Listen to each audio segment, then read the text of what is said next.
Market में आप सभी लोगों को पता ही है दोस्तों कि शेयर में अच्छी खासी तेज़ी बनती है, ठीक है। एंड जो शेयर तेज़ी में रहते हैं, जो पॉजिटिव रिटर्न्स देते हैं, ठीक है, उनके बारे में मतलब कोई ज़्यादा हमें चिंता की बात नहीं होती है, ठीक है। वो भागते रह रहे, हमें प्रॉफिट दे रहे हैं, अच्छी बात है। सो हमें दिक्कत कहाँ पे होती है? ऑब्वियसली अगर कोई शेयर हम लोगों ने जो खरीदा है, हाँ, उस लेवल के अगर नीचे चले जाए तो फिर हम लोगों को दिक्कतें होना स्टार्ट हो जाती है कि इस कंपनी में क्या करना चाहिए करके, क्या निकल जाना चाहिए, ठीक है। एंड जैसे कि मैंने हमेशा आप लोगों को कहा है कि अगर आपको एग्जिट करना है तो आप कर सकते हो, but exit should be on business basis. Business basis मतलब क्या कि अगर कंपनी के बिजनेस में अगर आपने ये चीज़ पाई है कि कंपनी का धंधा भविष्य में नहीं चलेगा, कंपनी का बिजनेस डूब जाएगा, तो फिर आप एग्जिट ले लोगे, लॉस में भी एग्जिट ले लोगे, चल जाएगा। बट अगर हम लोग यहाँ पे बात करें तो कंपनी का बिजनेस यहाँ पे ठीक ठाक यहाँ पे चल रहा है, कोई दिक्कत नहीं है। एंड शेयर मार्केट में हम आते हैं तो आपको पता ही है, प्लस है माइनस है, ये सारी चीज़ें करके ही तो स्टॉक ऊपर लेफ्ट टू राइट हम लोग को जाते हुए देखने को मिल जाते हैं। पे रखूँगा दोस्तों, जो कि मैं इतना कह सकता हूँ कि इनके बिजनेस में दम है, ठीक है। एंड आपको डरने की यहाँ पे जरूरत नहीं। हाँ, बट इसका अर्थ ये नहीं कि आप यहाँ पे ब्लाइंडली जाके कुछ भी करो करके, बट बोलते ना कि लॉस में निकालना नहीं चाहिए। बस ये एक ही मेरी मंशा है, क्योंकि इनके बिजनेस में दम है, ये मैं बार बार बताने की कोशिश आप लोगों को कर रहा हूँ। एनीवेज, चलो स्टार्ट करते कौन कौन सी कंपनियां। तो पहली कंपनी है राजरतन ग्लोबल वायर लिमिटेड। एकदम ज़बरदस्त कंपनी है दोस्तों। अब प्रॉब्लम क्या होती है कि जो बिगनर होता है वो क्या करता है, एकदम ज़बरदस्त रिटर्न देखता है और इसीलिए निवेश करता है। अभी 5 साल के रिटर्न कितने इसके, लगभग 2000% की return. And point to be noted, ये 2000% की रिटर्न भी कब है पता है? जब कंपनी टॉप लेवल से ऑलमोस्ट हम लोगों को कितना 35 to 40% डाउन होने के बाद के रिटर्न से, मतलब आप अंदाजा कर रहे हो 3-3-3.5% के रिटर्न से। सो इसमें प्रॉब्लम क्या होता है कि हाँ, तेज़ी देखकर बहुत सारे लोग यहाँ पे निवेश कर लेते हैं एंड फिर बाद में ये नीचे आ जाता है तो वो कंपनी खराब हो गई। तो दोस्तों ऐसा नहीं है, कंपनी का नेचर ही रिस्की टाइप का है। ये company micro cap nano cap type का स्टॉक हम लोग को देखने को मिलता था, आज आप यहाँ पे देख सकते हो। एंड एक बात हमेशा ये बेसिक याद रखिए, जो भी स्टॉक हम लोग को इस प्रकार की भयंकर तेजी दिखाते हुए देखने को मिल जाता है ना, इतना शानदार तेजी दिखा है ना, मतलब समझ लेना कि इंजन उसका बहुत गर्म हो चुका है, तो कूल ऑफ होने के लिए वो बहुत ज़्यादा टाइम भी लेगा।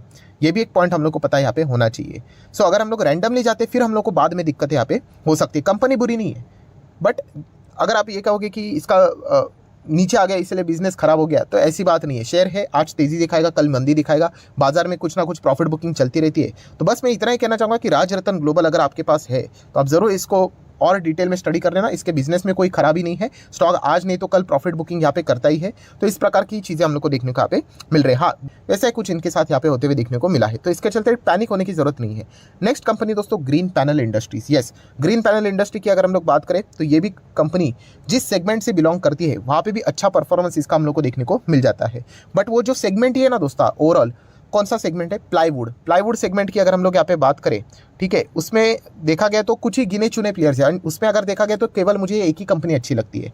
बहुत सारे लोगों को सेंचुरी प्लाई भी अच्छी लगती होगी, वो चाहे तो वहाँ पे जा सकते हैं, मेरा साइड से कोई रिकमेंडेशन नहीं। बट ग्रीन पैनल ये इंटरेस्टिंग कंपनी नजर आती है। और बीच में मैंने आप लोगों को बताया भी था कि ये जो इंडस्ट्री ओवरऑल ये 19,000 करोड़ के आसपास का परफॉर्मेंस दिखाती है, ठीक है, जो कि आने वाले समय में लगभग 38,000 करोड़ का होने वाला है। मतलब क्या, इंडस्ट्री डबल होने वाली है। और इसीलिए हर किसी कंपनी ने क्या किया, कैपेक्स करके रखा हुआ है कि आने वाले समय में यहाँ पे क्या करने वाले हैं, अनऑर्गेनाइज जो प्लेयर्स है वो हम लोग को ऑर्गेनाइज के और भी ज़्यादा बढ़ते हुए देखने को मिलने वाले हैं, और भी वो मार्केट कैप्चर करने वाले। तो उसमें ग्रीन पैनल जैसी कंपनियां इसमें बहुत अच्छा खासा फायदा यहाँ पे उठा सकती है। तो आप जरूर चाहो तो इस कंपनी को भी स्टडी यहाँ पे कर सकते हो। इंटरेस्ट रेट भी बहुत ही हायर लेवल पे देखने को मिले। दोस्तों आवास फाइनेंशियल, यस, आवास फाइनेंशियल भी बहुत ही अच्छी कंपनी है। नाम में ही लिखा हुआ है आवास, आवास मतलब घर की अगर हम लोग बात करें तो उसी से रिलेटेड ये कंपनी फाइनेंस प्रोवाइड करती है। एंड फाइनेंस भी कौन सा, कि जो बोलते हैं ना एक मिडिल क्लास फैमिली होती है, उस प्रकार के फाइनेंसेस उनको प्रोवाइड करती है, ठीक है। तो देखा गया तो बिजनेस मॉडल बहुत ही शानदार देखने को मिल रहा है। क्योंकि अगर अभी इंडिया की जो ग्रोथ हो रही है ना दोस्तों, देखिए जो एकदम रिच लोग थे ना वो तो वैसे भी आगे बढ़ते हुए देखने को मिल जाते हैं, बट यस जो ये बीच के लोग हम लोग को देखने को मिलते थे, मिडिल क्लास की अगर हम लोग बात करें या फिर लोअर कास्ट की भी अगर हम लोग बात करें, ठीक है, क्लास की अगर हम लोग बात करें, तो डेफिनेटली हम लोग यहाँ पे कह सकते हैं उनमें अच्छा खासा हम लोगों को अभी जंप देखने को यहाँ पे मिल रहा है। सो ये जो इन कंपनीज की बिजनेसेस में ज़्यादा ग्रोथ देखने को यहाँ पे मिल जाती है। चलो उस आर्टिकल का मैं आप लोगों को थोड़ा बहुत यहाँ पे एक इंट्रो भी दिखा देता हूँ। ये देखिए, ये है वो आर्टिकल, ठीक है। रिपोर्ट के जरिए सारी चीज़ें आती है कि सुपर रिच लोग अभी कहाँ से बनते हुए देखने को मिल रहे हैं, अर्बन एरिया से नहीं बनते हुए देखने को मिल रहे, रूरल इंडिया से हम लोग को बनते हुए देखने को मिल रहे हैं। सो डेफिनेटली वहाँ पे हम लोग को इन चीज़ों से रिलेटेड बिजनेस अच्छा होते हुए देखने को मिल जाता है। एंड वहीं पे लिए लोन प्रोवाइड करने का काम भी यहाँ पे करते हैं। तो ज़रूर आवास को भी आप आवास फाइनेंशियल को भी रडार के ऊपर रख सकते हैं। टॉप से डेफिनेटली डाउन हुआ है, बट इसका अर्थ ये नहीं कि वो खराब हुआ है करके। नेक्स्ट कंपनी है दोस्तों इन्फोएज। इन्फोएज भी बहुत ही शानदार कंपनी है, टेक से जुड़ी हुई कंपनी है।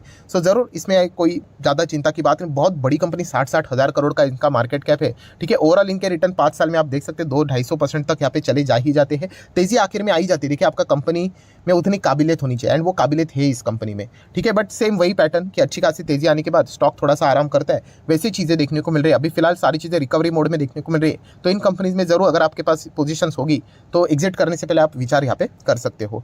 नेक्स्ट कंपनी है दोस्तों यहाँ पे Atul limited. Yes, Atul limited की अगर हम लोग यहाँ पे बात करें, केमिकल सेक्टर से जुड़ी हुई कंपनी है।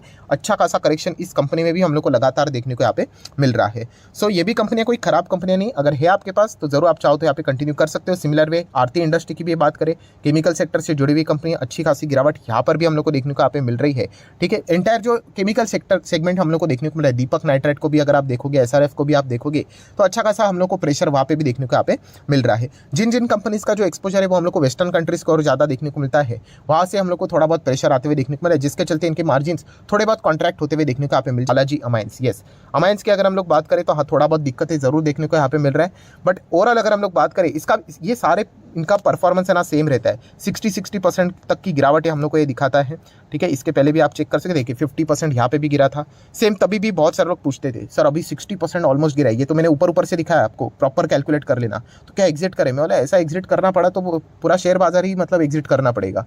सो कंपनी को ओवरऑल देखिए, कंपनी बहुत अच्छी है। एक टाइम पे फोर्ब्स में भी इस कंपनी का नाम देखने को यहाँ पे मिला था, तो काबिलियत होनी चाहिए। तो क्या इस कंपनी में काबिलियत आज भी है? तो YES, यस ऑब्वियसली ये बहुत शानदार कंपनी है। बालाजी अमाइंस की बात करें, अल्काइल अमाइंस की यहाँ पे बात करें, देखिए डिमांड सप्लाई तो हमेशा ऊपर नीचे होता रहेगा। टोमेटो आज यहाँ पे 150 रुपये के आसपास देखने को मिले, वो कोई लाइफ टाइम नहीं रहेंगे, वापस 15 रुपये के आसपास आ सकते हैं, ठीक है। ये चीज़ों को समझो, ठीक है। ऐसा नहीं होता कि सब कुछ ही खत्म हो गया करके, तो ये बातें हम लोग को पता बहुत यहाँ पे होनी चाहिए। इसलिए कहता हूँ कि शेयर मार्केट में आते हो तो लॉन्ग टर्म के लिए आओ, शॉर्ट टर्म में कोई गारंटी नहीं है। शॉर्ट टर्म में हो सकता है 1-1.5 साल स्टॉक ना चले, बट 5 साल में वो आप लोगों को एटलीस्ट अच्छे खासे रिटर्न्स जरूर बना के देता है, क्योंकि 5 साल तक अगर वो स्टॉक नहीं चला तो फिर हम कह सकते हैं कि कुछ दिक्कतें है करके थोड़ा चेक करना पड़ेगा। एंड होता है कभी कभी ऐसा भी होता है कि 5 साल वो स्टॉक नहीं चलते, तो इसका भी सॉल्यूशन मैंने आपको बताया है कि क्या चीज़ बताई है। यस, डाइवर्सिफिकेशन अगर आप करके रखोगे, ठीक है। अगर आप 10 स्टॉक, 15 स्टॉक, 20 स्टॉक सिलेक्ट करते हो, ठीक है, अगर आपका सिलेक्शन मतलब अच्छा रहेगा तो इतना तो होगा कि आप 50-60% स्टॉक अच्छे ही सिलेक्ट करोगे तो ओवरऑल आपके जो कलेक्टिवली रिटर्न्स बनते हैं वो अच्छे ही बन जाते हैं, ठीक है। अगर आप 20 स्टॉक सिलेक्ट करते हैं एंड अगर आपके 15-16 स्टॉक डूब रहे हैं, मतलब आपके सिलेक्शन प्रोसेस में कुछ तो गड़बड़ है, ठीक है। मैं लंबी अवधि के हिसाब से बात कर रहा हूँ, वरना अगर देखा गया तो ऐसे 1-2 स्टॉक तो नहीं चलेंगे, ये तो होता ही है। तो ये पॉइंट भी हम लोग को पता होना चाहिए। बालाजी अमाइंस भी देखा गया तो ये डिसेंट कंपनी है।